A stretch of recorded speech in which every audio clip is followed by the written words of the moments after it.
Martyrdom of Hazrat Anas bin Nadr radiyallahu anhu. Hazrat Anas bin Nadr radiyallahu anhu was one of the Sahaba who could not take part in the campaign of Badr.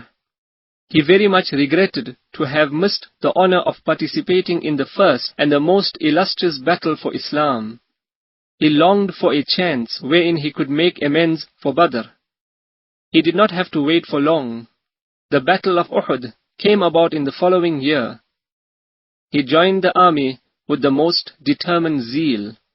Despite heavy odds, the Muslims were gaining the upper hand when some people made a blunder and the Muslims had to suffer a reverse. The Prophet ﷺ had posted a band of 50 archers to guard a pass in the rear against the enemy cavalry. They had definite instructions not to move from their position till further orders from him.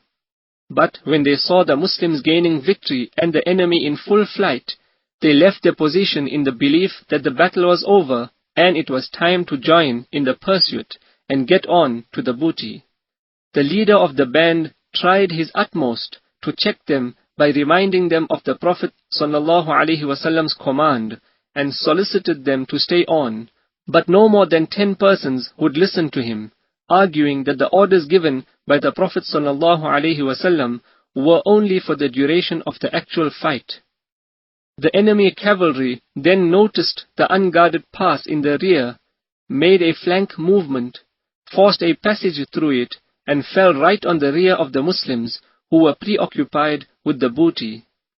It was in this state of affairs that Hazrat Anas radiyallahu anhu saw Hazrat Sa'ad bin Ma'az radiyallahu anhu passing in front of him. He shouted to him, "O Sa'ad, where are you going? By Allah, I smell the fragrance of paradise coming from Mount Uhud." Saying this, he threw himself into the very thick of the enemy and fought tooth and nail till he met his martyrdom. After the battle, it was found that his body had been mauled and mutilated to such an extent that only his sister could identify him, and that barely from the fingertips.